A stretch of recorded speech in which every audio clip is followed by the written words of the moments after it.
Сәлеметсіңдер ме балалар? Бүгін 23-ші сабақта біз синтаксис әлеміне саяхат тақырыбын өтеміз. Сөйлем туралы білетінімізді еске түсірейік. Синтаксис әлеміне саяхат дейді. Бүгін біз синтаксис әлеміне саяхатқа шығамыз. Синтаксис деген не? Ертеде біз білмейтін бір үлкен елде сөздер өмір сүріпті. Сөздердің бір тобы бір-бірімен тіркесе байланысып жеке отау тігіпті. Ол отау синтаксис елі деп аталыпты. Бұл сөздер бір-бірінен бөлек тұрса да бір-біріне бағынып, бірін-бірі толықтырып пысықтап тұрыпты. Ең бірінші тұрған сөз бәріне бас болыпты, ал ең соңғы сөз өзінен кейін ешкімді жібермей ойды тиянақтап тұрыпты. Сонда синтаксис біз білетін сөйлеммен және оның түрлерін зерттеумен шұғылдана ма? Дұрыс айтасың Мерей, синтаксис сөйлем түрлерін, олардың жасалу жолдарын, сонымен бірге сөз тіркесі мен сөйлем мүшелерін және олардың мағыналары мен жасалу жолдарын қарастырады. Синтаксисті жетік білудің маңызы айрықша. Оны біз білмейінше айтылмақ ойды дұрыс құрастыру, екінші біреуге дәл жеткізу, сөзді мәнерлеп майын тамызып сөйлеу, ойыңды әсерлетіп айтуың мүмкін емес дейді. Балалар қараңдар, жаңа тақырып синтаксис. Біз осыған дейін фонетиканы өттік. Енді синтаксис деген біз осы уақытқа дейін білетін сөйлемнің түрлерін, сөз тіркестерін, сөйлемдер қалай жасалады, сөйлем мүшелері туралы, сол туралы өтетін боламыз. Біз осы уақытқа дейін білетін хабарлы, сұраулы, лепті сөйлемдер, сөйлемнің тұраулы мүшелері, бастауыш, баяндауыш, осыларды қайталап өтеміз. Енді 37-ші тапсырмаға қарайық. Мәтінді оқып не туралы екенін анықта дейді. Синтаксис гректің құрау, біріктіру, рет деген мағынадағы сөзі. Қазіргі кезде синтаксис тіліміздегі сөз тіркесі мен сөйлемнің құрылымын, басқа да ерекшеліктерін қарастыратын грамматика саласының бірі. Мәтін не туралы дейді. Мәтін синтаксис сөзіне анықтама берілген, Синтаксис деген не, қандай сөз екені берілген. Енді біз 38-ші тапсырмадағы сызбаға қарап, қандай қорытынды жасауға болады дейді.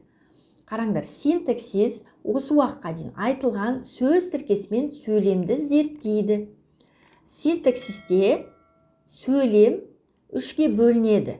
Ол айтылу мақсатына қарай түрлері, біз білетін хабарлы, сұраулы, лепті сөйлемдер, және де құрамына қарай сөйлем мүшелері, тұрлаулы мүшелер, бастауыш, баяндауыш, тұрлаусыз мүшелер, оқшау сөздер. Біз осы уақытқа дейін өткен қаратпа және қыстырма сөздер.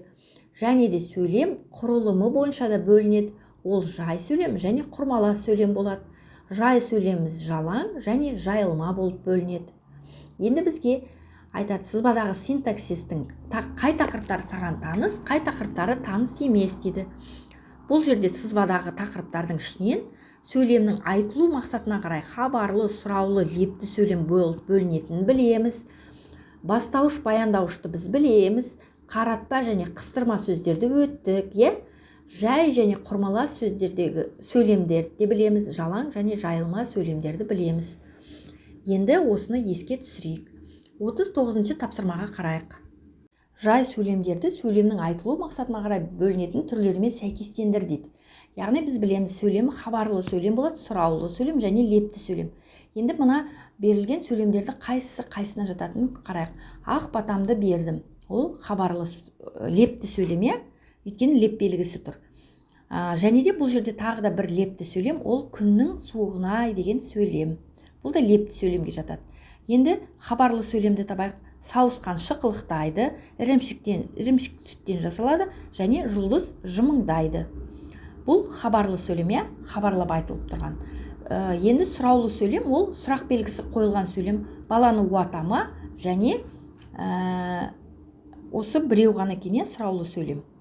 Енді берілген сөйлемдерді жалаң және жайылмаға ажырат. Жалаң сөйлемдерді жайылма сөйлемдерге айландырып жаз дейді. Құраған сөйлемдеріңді сөйлем мүшелеріне талда дейді. Бірінші жалаң және жайылма деп екіге бөліп алайық. Жалаң сөйлем дегеніміз ол тек қана бастауыш пен баяндауыштан ғана құралады. Ал жайылма деген ол бастауыш пен баяндауыштан бөлек тағы да басқа тұрлаусыз мүшелері бар сөйлемдер. Енді мына жерде қарайық. Жалаң сөйлем ол сауысқан шықылықтайды. Не сауысқан, не істейді, шықылықтайды. Екеуінен ғана бастауыш пен баяндауыштан ғана құралып тұр. Жұлдыз жымыңдайды, күннің суығынай, баланы уатама. Ал бұл жердегі жайылма сөйлем ақ батамды бердім, ірімшік сүттен жасалады. Енді біз осы айтқан жалаң сөйлемді, 4 жалаң сөйлемді жайылма сөйлемге айландырайық. Ол қалай? Кішкентай сауысқан шықылықтайды. Яғни бұл жерде біз сауысқан шықылықтайды дегенге кішкентай деген сөзді қоссақ, ол анықтауыш болады, Сонда қандай сауысқан? Кішкентай. Яғни осылай жайылма сөйлемге айландырамыз. Аспанда жұлдыз жымыңдайды. Аспанда деген пысықтауыш сөзді қоссақ болады. Айнұр баланы уатама, бүгін күннің суығынай деп жайылма сөйлемге айландырсақ болады екен. Енді 40-шы тапсырмаға қарайық. Сызбаны толықтыр дейді. Бірнеше сөйлем құрап жаз, оларды сөйлем мүшелеріне талда. Ол үшін өңір беттегі сөйлем мүшелеріне талдау үлгісін басшылыққа ал дейді. Мына жерде қараңдар. Мына сызбаны қалай толтырсақ болады? Сөйлем мүшесі толық мағыналы сөз болады, белгілі бір сұраққа жауап береді және басқа сөздермен байланысқа түсіп тіркес құрайды. Енді бірнеше сөйлем құрастырып жазыңдар дейді. Бұл жерге не істесек болады? Мысалы, балалар мектепке барды. Қараңдар, кімдер? Балалар. Бұл бастауыш болып тұр, Енді қайда барды? Мектепке. Бұл пысықтауыш. Не істеді? Барды. Баяндауыш. Енді екіншісі, мен атамды жақсы көремін. Кім? Мен. Бастауыш болып тұр, Атамды, кімді? Атамды, яғни толықтырып тұр, толықтауыш болады. Не істеймін? Жақсы көремін, баяндауыш болады. Өнерлі өрге жүзеді. Өнерлі бастауыш болып тұр, өрге пысықтауыш болып тұр, жүзеді баяндауыш болып тұр, Яғни бастауыштың ісі қимылын білдіріп тұр, баяндауыш. 41-ші тапсырмада да тура солай сөйлем мүшелеріне талдап жазамыз екен. Бұл жерде кім келіспейді? Ойыны арқылы, Қараңдар, бірінші көкек өз атын өзі шақырады дейді. Не? Көкек. Көкек не істейді? Шақырады. Яғни бастауыш пен баяндауышты тауып алдық, Енді сөйлемдегі бастауыш пен баяндауыштан басқа да сөйлем мүшелерін тұрлаусыз сөйлем мүшелері деп атайды, Оларға қандай, кімге, неге, қашан, қайда деген сұрақтар қойылады. Яғни көкек шақырады. Нені шақырады? Өз атын шақырады. Яғни бұл жерде ол анықтауыш болады. Пысықтауыш болады. Енді ол таңертең Баянауылға соқты. Кім? Ол не істеді? Соқты. Қайда соқты? Баянауылға. Яғни пысықтауыш болып тұр бұл жерде, Қашан соқты? Таңертең. Ол да пысықтауыш болып тұр. Одан кейін талапты ерге нұр жауар. Кімге? Талапты. Талапты, не істейді? Жауар. Баяндауыш болып тұр. Не жауар? Нұр жауар. Бұл бастауыш болып тұр. Қашан жауар? Кімге жауар дегенді ерге жауар дейміз, Яғни ол толықтауыш болып тұр, толықтырып тұр сөйлемді. Атам қамшы өрді. Кім? Атам не істеді? Өрді. Бастауыш пен баяндауыш тауып алдық. Енді нені өрді?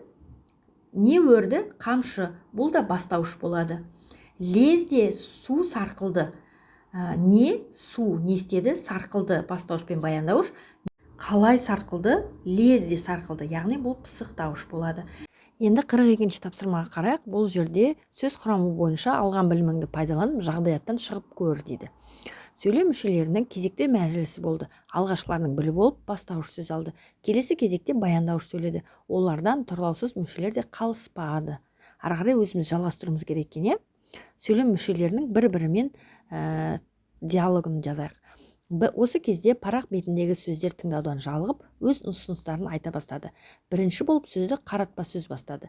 Біздерсіз сендер қарым-қатынас жасай алмайсыңдар. Біздер біреудің назарын аудару үшін таптырмас құралмыз деді. Ал қыстырма сөздерсіз сендер біреудің ойымен кете барасыздар емес пе? Біз арқылы сендер өз ойларың мен көзқарастарыңды білдіре аласыңдар деді қыстырма сөздер. Бұларды бақылап тұрған сан есім қарап тұрмады. Менсіз сендер сандармен дос бола алмайсыңдар деп жауап қайтарды. Барлығы уайымдаған бастауыш, бұл таласқанымыз жарамас сөйлем мүшелері. Бәріңізде алар орындарыңыз, атқарып жатқан қызметтеріңіз зор.